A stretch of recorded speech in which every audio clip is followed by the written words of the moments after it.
نكنوكا Qaqawam Christopher كان مكمن تولى الجونة تتميخ كاسة.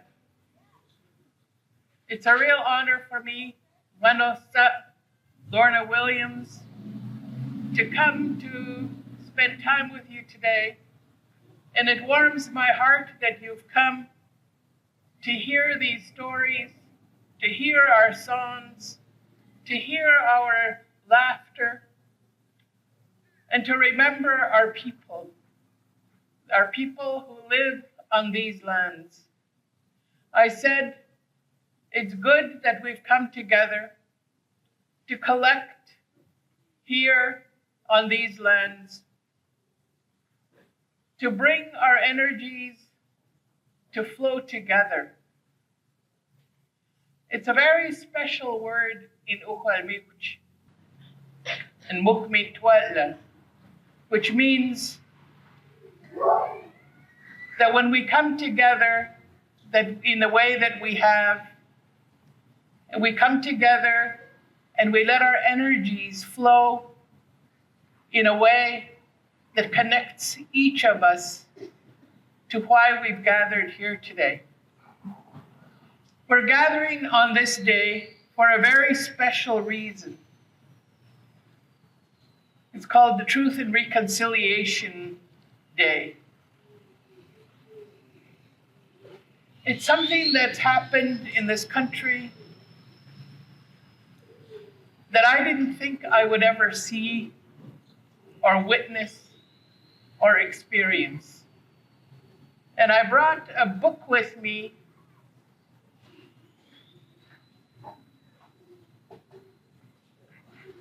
that, had I been thinking better, I would have had copies here for you. But it's this book. It's called North of Nowhere. And I want you to know that I recommend that you read this book. This woman is speaking right now in Ottawa. She was one of the Truth and Reconciliation Commissioners, Marie Wilson, a non-Indigenous person, but a person who grew up on our lands and heard our stories, and her children are of the land of the North. This book is a book about her experience as one of the commissioners in traveling from coast to coast to coast here in Canada, listening to people's stories of their experiences in residential school. She tells a very good story about this journey of hers. And it's such a beautiful rendition of her experience, of listening to the difficult stories. And it's important that we learn from her. And so I recommend this book to you, North of Nowhere, Marie Wilson. And I'm just going to pass it around.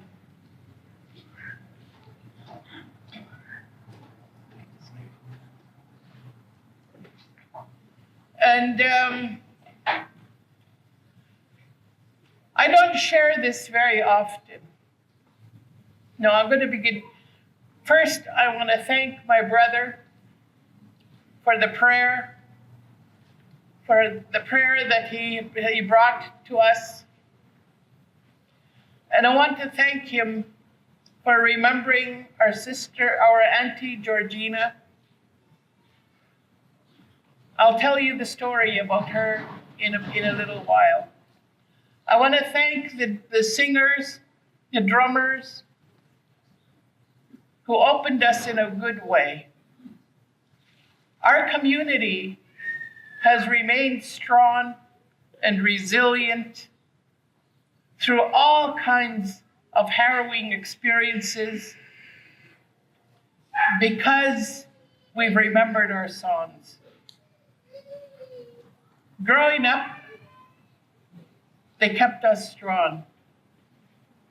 And I'm telling you that our songs are known in many of the First Nations communities, not just here in British Columbia, but across Canada, because it's been the songs of our people that have kept us together and kept us going.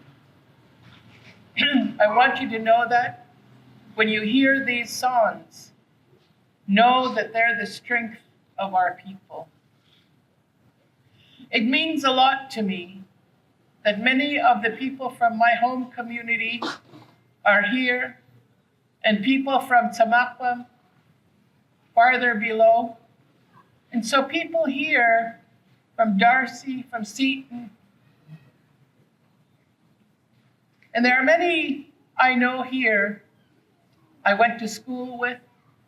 Yesterday, I met Bobby Menzel at the coffee shop. I asked him who he was. I didn't remember. We're old. Bobby and I graduated high school together, and many people in this community. And so it's very special that both communities have come together. It's important. And that's a very good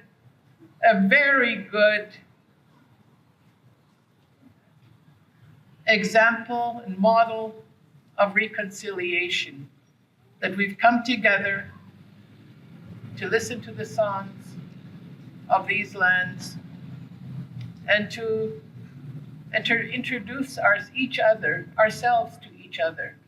And I'd like you to do that at some point during this time that we are spending together.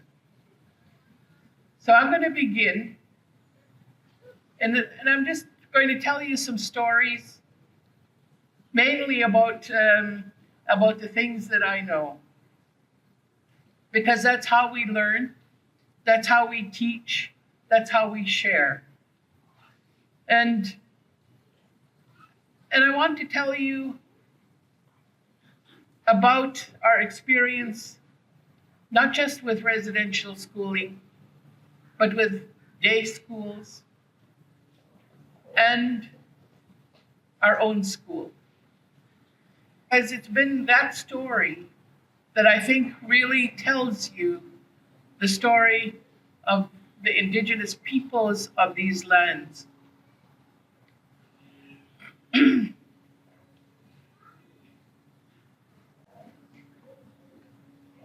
I was born at home in Mount Currie. I tell you this because I was born premature, so I came into the world with a struggle. But my mom was the midwife and the healer of our community. So she knew what to do. But she had a friend, a woman who came from Scotland, Sarah Purdon, who was a nurse. And she and my mom became really good friends. They did so much work together. It was a partnership that was really special. And Sarah brought me into the world.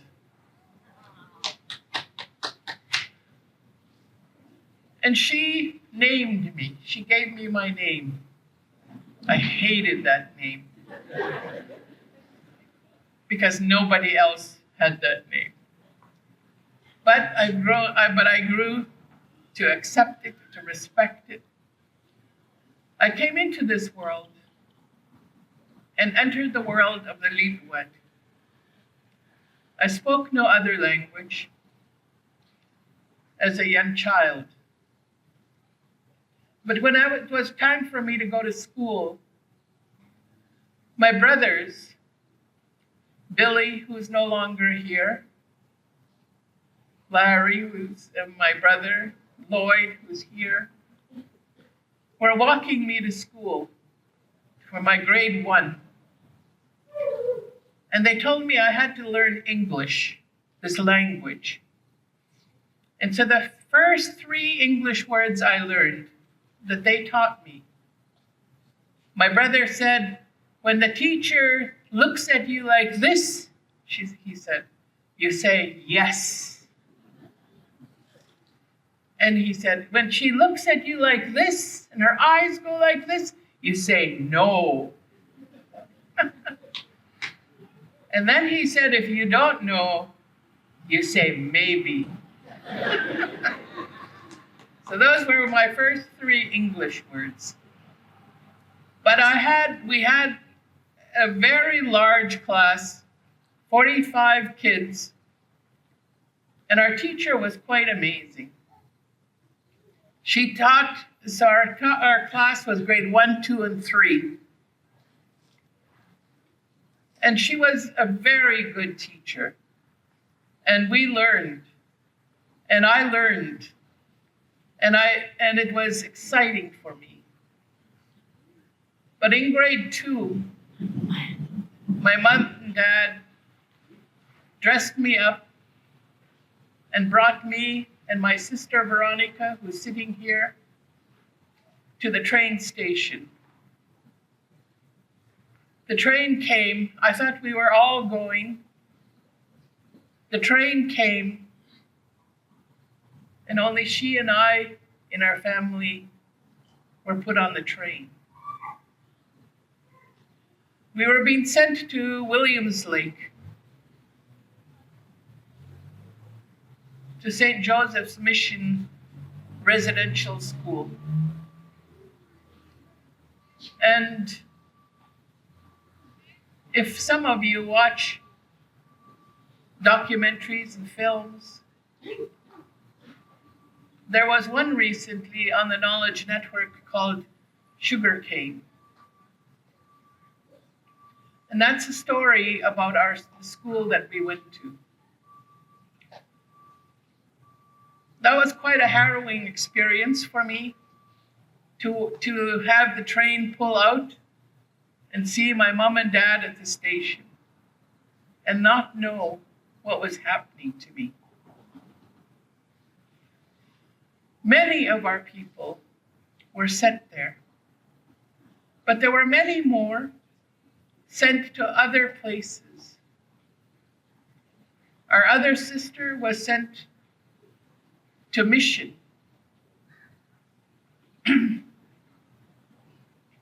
She spent her entire school life there. That's my sister Mary. And that is where the auntie that Burt talked about, Georgina, also went to residential school. That's where my mom and dad went. That's where my mom and dad met. And one of the stories that my dad told me, you rarely talked about this, but he talked about digging graves. And one day, he was digging graves, and it was only later that he realized that one of the people put into those graves was his sister. He never forgot her. He always remembered her. And one day, he brought our uncle to show him the spot of where he had dug that grave.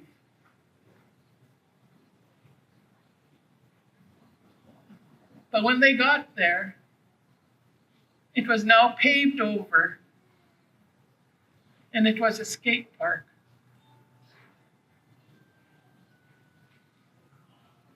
So she's still there. And we'd like to bring her home.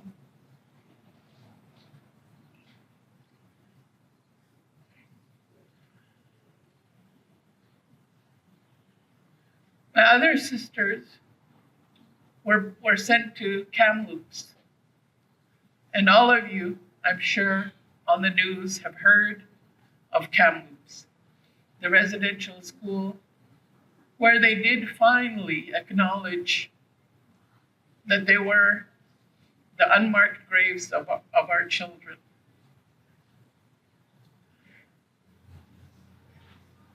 My brothers didn't go to residential school. And this was the strength of my uncle and my father, my auntie and my mom. When it was time for them to go, they were brought into the mountains because our people still spent, thankfully, lots of time in the mountains.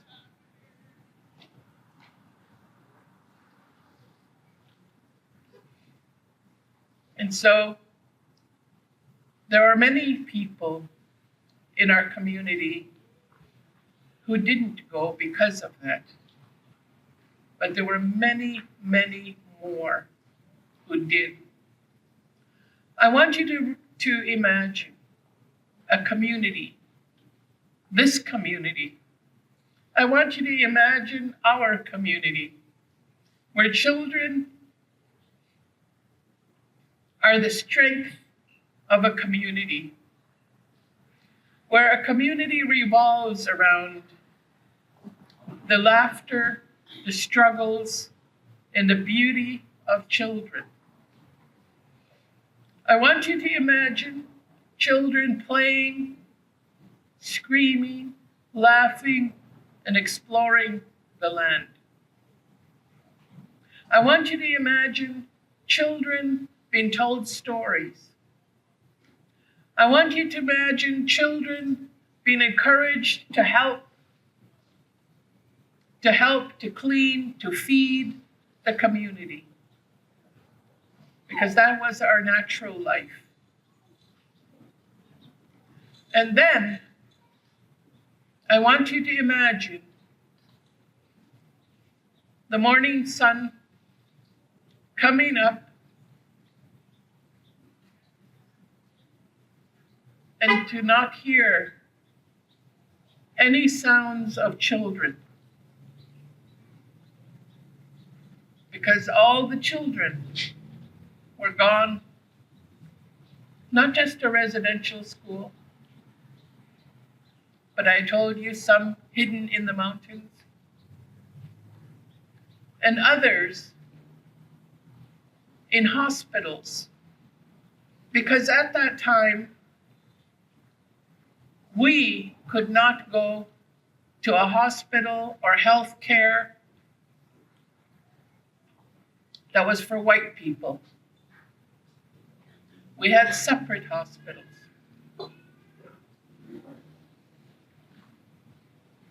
And so because of illnesses that were emerging that we'd never experienced before, many of our people were sent there. And so I want you to imagine what that might be like if you have children, to all of a sudden one day to not have them home, to not really know where they were and what their experiences are. How devastating might that be to people, to mums and dads, to aunts and uncles, to siblings. So when we arrived in Mission, in Williams Lake, St. Joseph's Mission, we were taken off the train in the middle of nowhere. And a truck brought us to the school.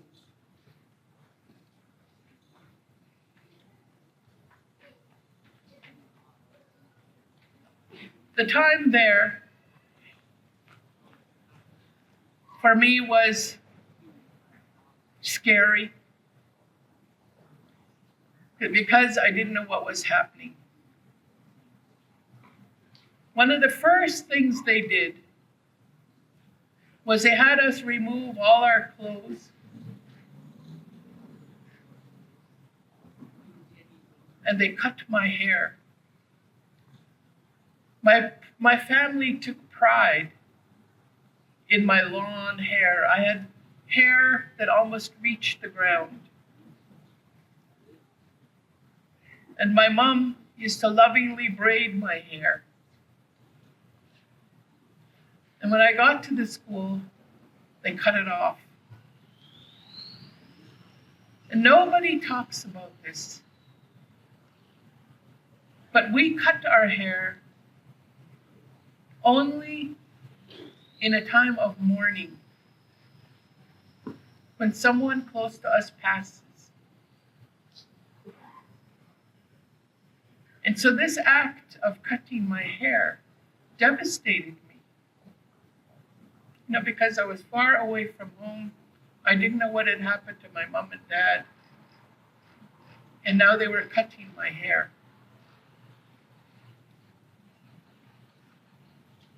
There were so many things at that young age of 6, I was just turning 7, that were such a puzzle to me. And that was what it was like in residential school, where we never knew what kind of food we were going to get. And I remember one day we were given food and I smelled it and it didn't smell right. So I didn't eat it. And some of the children were so hungry, they took the food that we didn't eat and they ate it. And 2 of them died from that food that we didn't eat, but they did.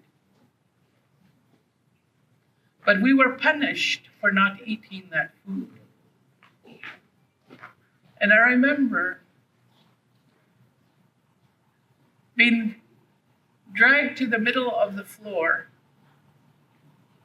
and I had to kneel down, and a plate of food was put in front of me. And I had to stay there, and the only way that I could leave was to eat the food that I didn't want to eat because it was bad. That's the experience. That's an experience at residential school. I've never shared this story with my family. But I think that it's important that we share these stories of actual experiences. One of the things that kept me strong, though,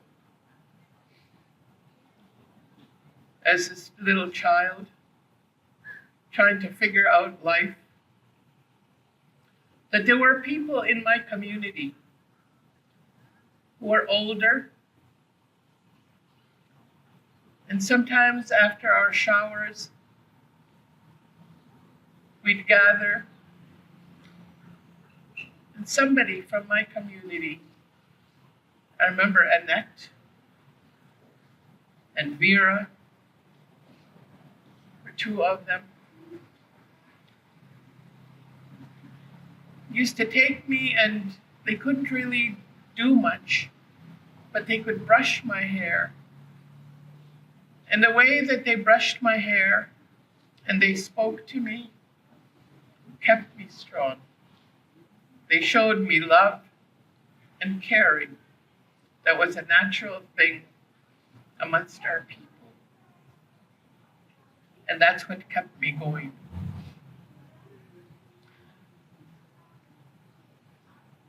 Another experience that was significant for me, there were people from many, many communities, many language groups in that school. Although we couldn't use our languages, we were beaten if we did.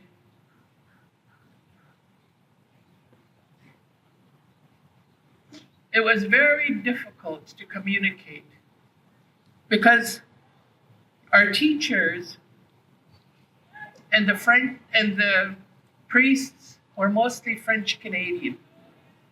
So they spoke French, but they were making us speak English. And so remember, I learned a few English words, and in my grade 1 class, I'd learned many more. But in those years at residential school, in 3 years, I'd lost all capacity for language, for communication. I lost the little bit of English that I knew. I lost my capacity to speak my own language. I mixed up words from all the different languages that I'd heard. It was very confusing. The other thing that happened was there was a girl who was a bully in our school. She broke my foot. She pushed a bench on my foot and my toe broke. Nobody helped me. I ended up crawling to class up a hill because I couldn't walk. I finally came home. So I came home with a foot that was broken, which now bothers me as an old woman. Because it had to be rebroken and reset. I came home with hepatitis. I came home with a broken spirit. I came home with not being able to communicate. On our way home in the winter time, it was so cold when they dropped us off at the station to wait for the train. The train was late.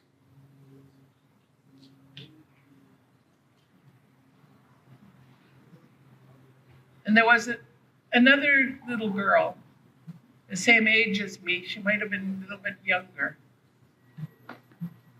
Everybody in our community took turns rubbing our feet and our hands and our bodies so we didn't freeze. But all the other children froze, including my sister. When the train finally came, they put us on the train, and when people thawed out, everybody was crying. I'm telling you this story, too, because on this train, there was a train man.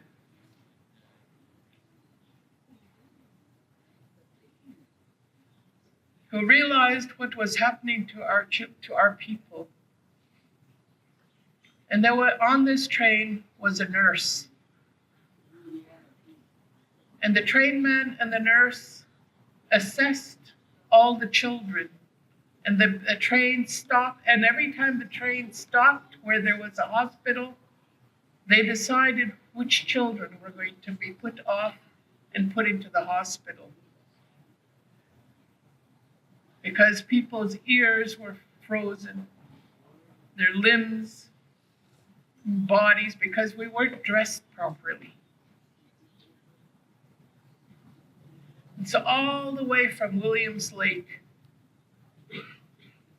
to Mount Currie, people had been let off the train wherever there was a hospital. I know that the family of this train man was caring enough to look after us, that his family continues to live in Squamish. I'm always grateful that he took it upon himself to help our people. This nurse, I ended up working with her son. And I remember telling him the story, and he was able to tell me that that was his mom. I will always be grateful to her that she took it upon herself to look after our people. That's how we have survived. When people have come, our own people have come forward. And when other people have stepped up also to help. That's reconciliation. When we work together, when we can hear each other, and when we can tell each other stories.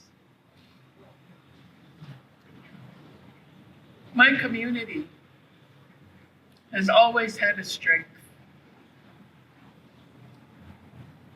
Mount Currie, for those of you who don't know, was a community that was created in the 1800s, later in the 1800s, as they were making us live in communities. Because prior to that, our people lived the land. They lived on every part of these lands. Many of you, I'm sure, if you're on the land, you would find remnants of our people on your lands.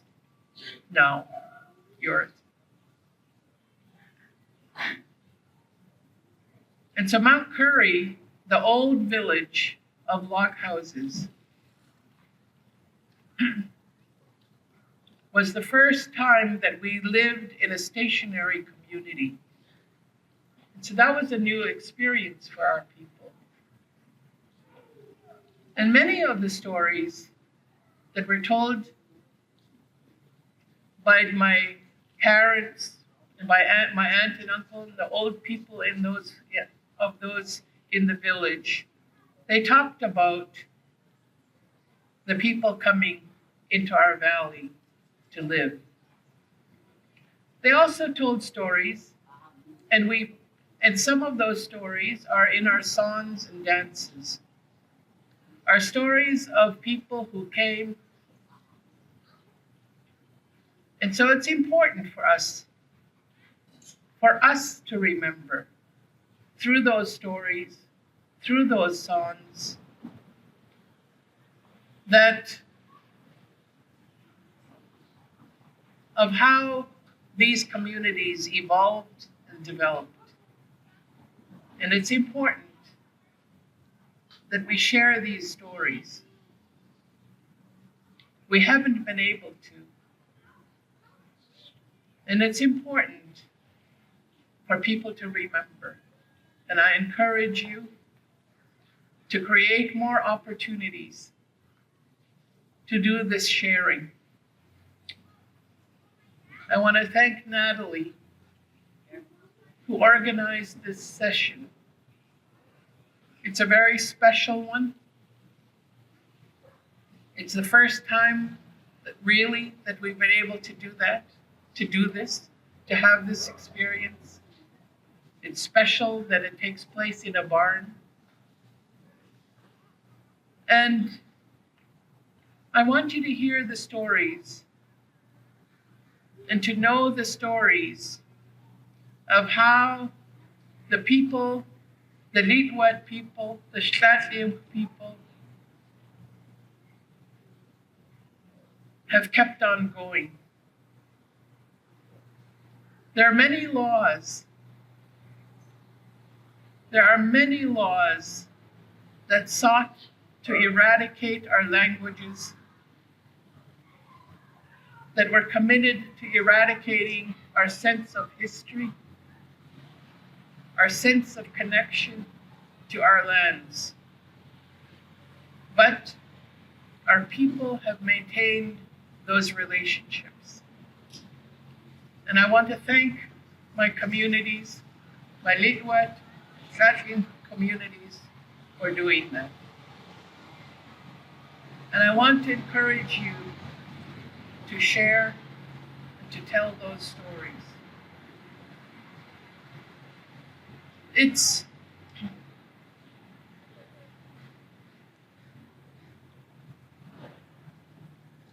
Mount Currie. I don't know where we got the strength, but Mount Currie is one of those places, one of those communities that rallied together to fight for our rights. And those are the stories I want you to ask about, because it's not really written anywhere. Mount Currie was the community that supported, for example, the Constitution expresses. Yes. And we were one of the first places that had protests and to fight for our rights. From the beginning of the 1900s and all through, we fought for our rights in 1967. And that right that we got was to be able to open our own school. Felicity Nelson, the chief's mom, and my sister Mary Louise were two teachers, two certified teachers who began working at making our own school. In 1967, I want you to think about that day, but I want you to begin first in 1947, the year that I was born, the year Bobby Menzel was born. We realized yesterday. 1947, there was a joint parliament, and a paper had been commissioned and presented and discussed in that joint parliament in 1947. The title of that paper that he wrote and presented was called Liquidating Canada's Native Indians in 25 Years. Can you imagine? Did you know anything about that? No. Liquidating Canada's Native Indians in 25 years. The theme of that paper, the message in that paper, was residential schools had failed because those natives were still talking their language. Those natives were still connected to the land.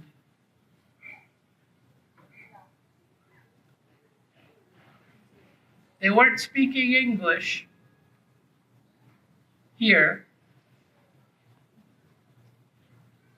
And so that's when they developed what was going to be the entrance to the public school system. Your schools here, the money to build those schools came from the placement of our children. That's where it came from.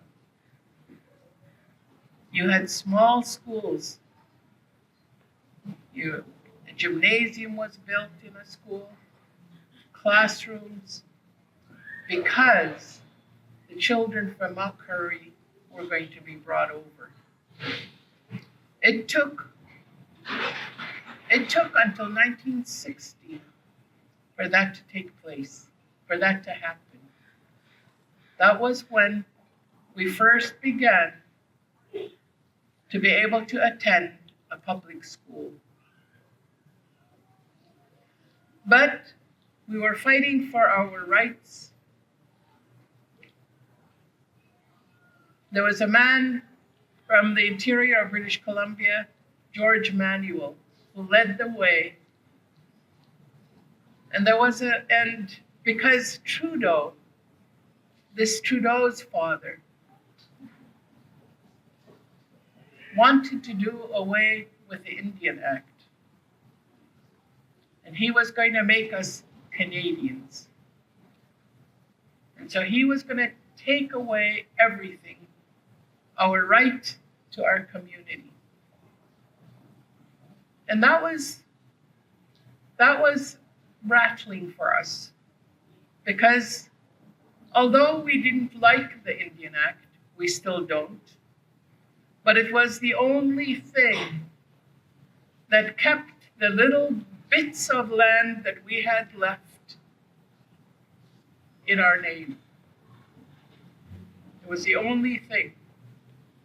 And so we fought against that Trudeau. And there was another paper that was presented by what is now the Assembly of First Nations. And it was the paper on Indian education for Indians. That was accepted, that was presented in Parliament and accepted. And so in 1967, and so, as I told you, we had people in our community who are teachers. We started our own school. And sitting here is my sister Georgina Nelson, the namesake of the Auntie Georgina in the grounds in Mission. She became the administrator. My mom used to drive. Well, she had a car. She at that time didn't drive. But she's the one who would help them to get to Vancouver, to work with the politicians there, the Indian and Northern affairs, to be able to do the work of getting our own school built. Mount Currie was the first school in British Columbia to start its own school. Did you know that? Some of you? That was special. It was the second school in Canada. The first one was in Blue Quills in Alberta. So this school nearby was a pioneer in that sense. We did a survey of our people because it was the first time our people were going to have an opportunity to say what they wanted their children to learn. And I was given the task of visiting every household in our community and asking people what they wanted their children to learn. They said, we want our children to continue to speak our language, because they could see that our language was shifting. They said, we want our children to know our history, because up until then, there was nothing about us in the school curriculum, other than our role in helping the white people take our lands. They said they wanted our children to learn what happened to us, to learn about, at that time we didn't know the word colonization. This is an important idea because it's happened around the world and what happened to us and our ability to talk about that, we can share with others. But they also said, we want our children to learn about that world. But we want them to be able to learn that world in their own world and to know that they live in those two worlds. And that's what we've tried to do. And so I just wanted you to know the hardships that my communities have endured. But I want you to know also the strength and the resolve and the ability to laugh and sing and pray and be together. That's our power. And I want you to think about that, because for so long, Canadians have been taught that Native people, the Indigenous peoples, First Nations, I mean, we can't even, it's hard to name us, but they look at us as less than. And we've always been devalued. And I want this door to open, and I want you to hold the door open and to enter each other's doors and to learn from one another, and so that we can celebrate each other, care for one another, and together care for the land, care for our communities, care for our children. And now I think it's time that you have some coffee and tea and Miki Lauchwin. And Miki Lauchwin is the bannock that they've prepared for you. I want to thank you. I want to say Kukstum Kada for listening to me and listening to those stories.